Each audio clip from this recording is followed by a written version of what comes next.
Good day guys and welcome to another episode of Riding in Tandem. RIT, Riding in Tandem, RIT. With me, RM. At me, Martin of Auto PH.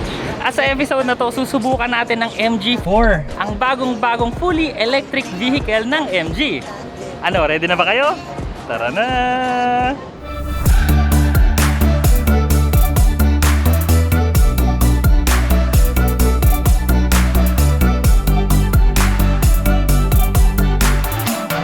Bago tayo magsimula, pakilala ko muna sa mga katandem natin sa MG Alabang. Hi, I'm Mike Cadilina from MG Alabang.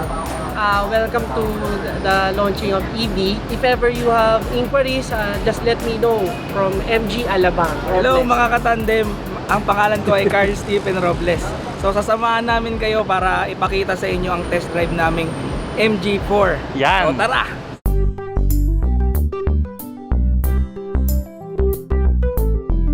At mga katandem, ito mga kasama natin. Medyo marami tayong kasama ngayon para matulungan tayo dito sa pag-explain itong kotse na to. Pero unang tanong ko, sir, kaliwa ba tayo kanan? Kaliwa. Okay. So sir, pakilala ka muna, sir. Charlie Cruz, in charge ako for safety during the test drive. Tapos yung kasama natin sa likod, kilala niyo na si Jonathan or Martin. Tapos sir, I'm Scott San Agustin, training officer for Psych Motor Philippines. And Carl po, yung kanina, from MG Alabang. Turn left. so grabe no, unang-unang tingin ko pa lang dito sa MG4 na electric vehicle. Parang hindi siya ordinaryong kotse, parang sports car yung datingan nito, no? Sobrang aggressive ng mga ilaw niya sa unahan. Tapos hot siya. Tapos yung spoiler niya, no, sobrang sporty. Tapos yung ilaw niya, kakaiba.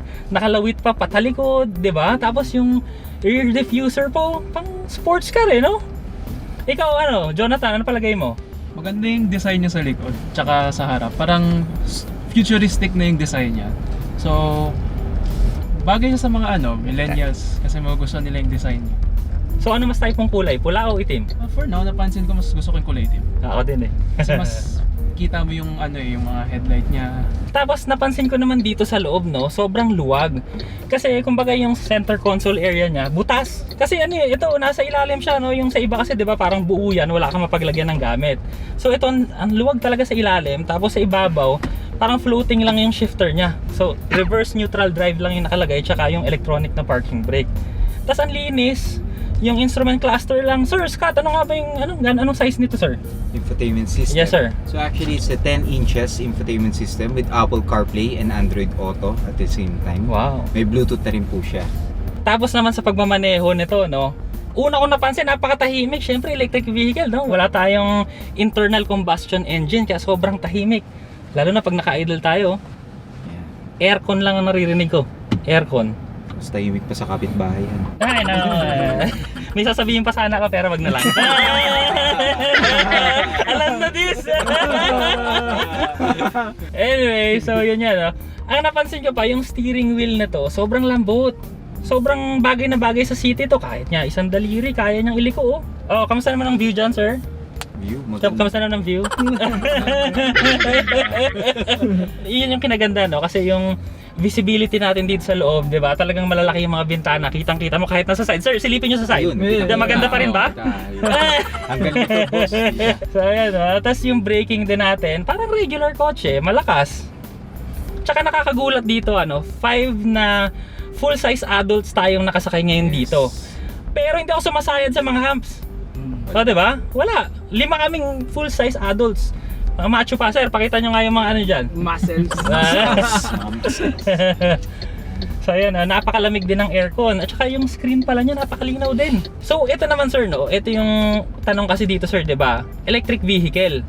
Ngayon, gaano ba kalayo yung inaabot nito, sir, bago mo i-charge? Sa electric vehicle po kasi namin, ito pong MG4, meron tayong 2 variants po dito. Okay. So yung unang variant po natin, si Standard, ang kaya po niya itakbo ay 350 km. 350? Yes. Okay. Tapos ito naman po, yung sinasakyan po natin, ito po yung Lux. Okay. O yung top of the line po namin.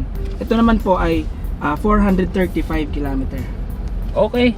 435 kilometers. In So, one full charge po siya. so just to give you an idea, no? Sir, gaano kalayo ang opisina mo dito sa sa opisina mo sa bahay mo, gaano kalayo? Mga 30, ganun. Okay, sabihin natin 30. 30. Sir, poproblemahin ko lang kayo, sir. Okay, yung 435, sir, i-divide nyo nga sa 30. So, 14.5.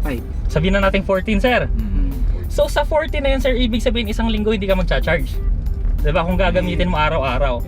Ganun. So kung iniisip ng mga tao na yung range anxiety, eh kung 7 araw naman pala yung itatagal, eh di mag-charge ka na lang every 2 days or every 3 days, diba? Pwede naman, sir, diba? Tama. Libre pa sa mall.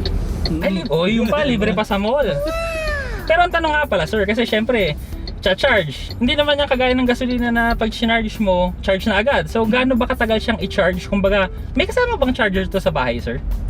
This one has a built-in, kasama siya yung sa package, yung portable charger niya. Okay. Wherein you can use it in your home.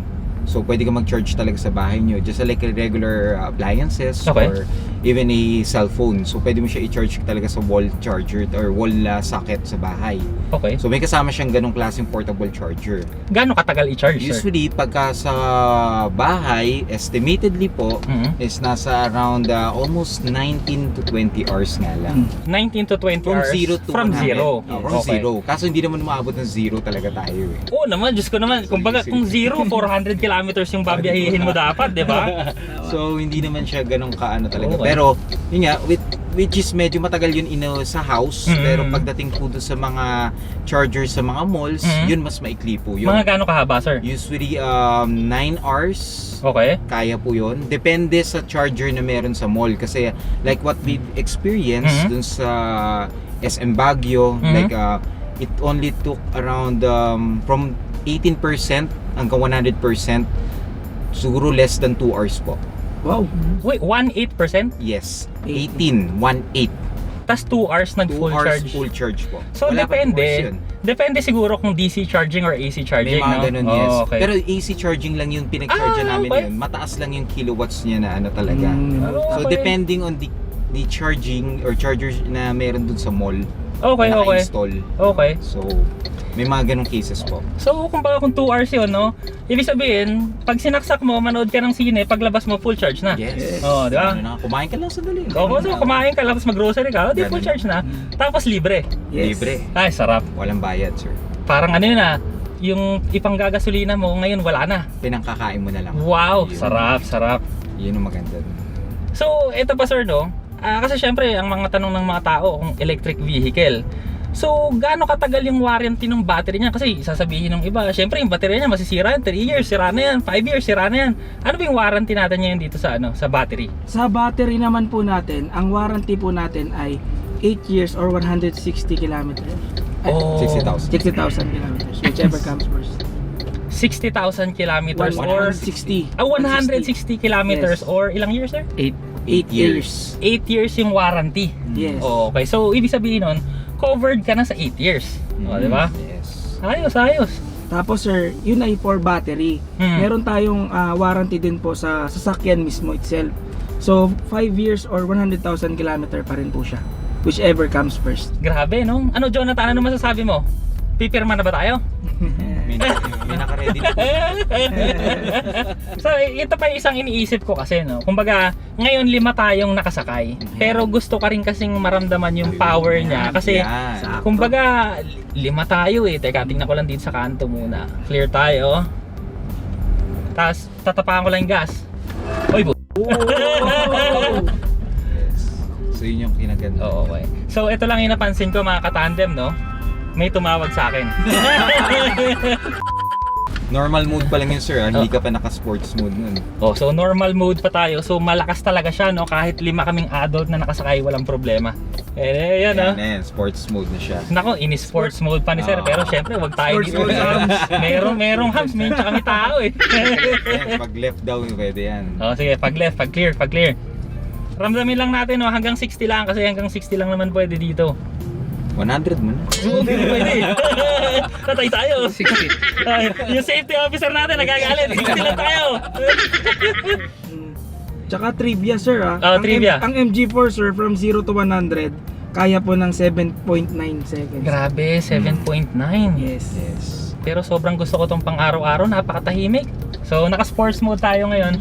Actually yung sports mode ano no, parang normal lang siya pag regular tapak, pero subukan ko lang ngayon, biritin natin. Okay, ready, set, go. Uy, kumbaga kung naghahanap kayo ng performance no, pero matipid pa rin kasi syempre mas mura rin yung ano nito kasi nga may libre tayong gasolina no. Ayos to. So sir, meron ba kayong mga any last words sa mga nanonood natin? Kung meron pa kayong gustong idagdag na tungkol dito sa MG4, mga specs na hindi natin nasabi? Well, ayun, meron pa mga ibang mga features din to, gaya ng wireless charging. Oh, meron din siyang wireless charging, Meron okay? din siyang voice control command. Yun. Yung mga Hello MG pagdating din sa touchscreen natin. At the same time, well, marami features. So, well, for you to to experience it more, or to know it more, just visit us here at Bonifacio Global City High Street. Actually, sir, RM, Oh. meron kang tinatanong sa akin kanina. Oh, ano nga ba yun? Adaptive cruise control. Oh, yun, nga pala. Meron ba? Meron. Nice. Sir. Okay. Na-test na namin to, Sir RM, actually going to Baguio. So, na-test namin yung mga adaptive cruise control, yung mga lane keep assist. Okay.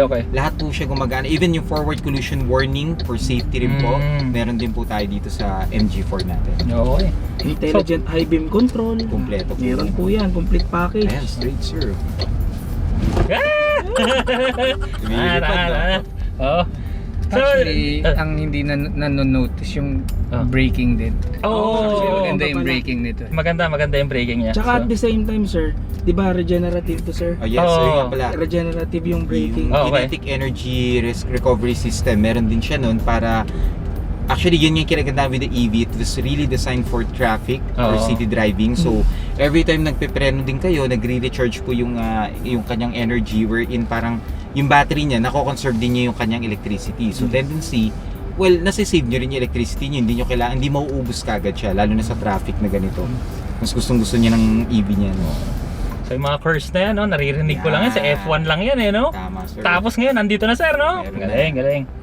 So Jonathan, ikaw, ano masasabi mo? Baka meron kang panawagan sa mga kamag-anak mo sa probinsya. Wala naman. Shoutout mo na lang si Julian. Yan, shout out to you from Auto PH. Dapat nandito ka ngayon. Tapos sa mga inyong nanonood nyo, subscribe din kayo sa Auto PH. YouTube, TikTok, Instagram, and may website din kami. Okay, so yun.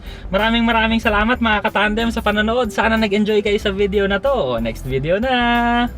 Maraming salamat po sir. So Yes, pinipindot sir. lang po sir. Yes, sir. Hindi na.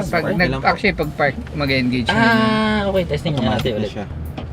So pag Baka park iba na yung yun. mapindot ko, sir. Oh, okay, Automatic na siya. very good. Tapos pag nag-drive ka, magdi-disengage. Even yung pagpatay pala nito ng makina, Sir Sir, RM, baba ka lang ng kotse, dali mo lang yung susi, lock mo yung pinto, patay na kagad yung makina. Oh, so wala na, hindi na kailangan. Oh, Walang very good. physical Extra start-stop feature to po dito. yun. Wala na. Wow, Ina-extra galing. feature niya. Wow. Wala siyang push start Meron din button. siya isa pang weight. Ay, walang push start Yes, na. wala po. Even sa touchscreen, meron siyang off switch din actually sa touchscreen mismo. Oh, So okay. dalawang way para i-turn off yung engine. Yan. So touchscreen or baba ka lang ng kotse talaga. Galing. Ganun kasimple. Brother, dagdag mo yun ha. Thank you. RIT, riding in tandem. RIT, riding in tandem. RIT, riding in tandem. Siksik na impormasyon mula kay RM at Elaine. RIT, riding in tandem. RIT, riding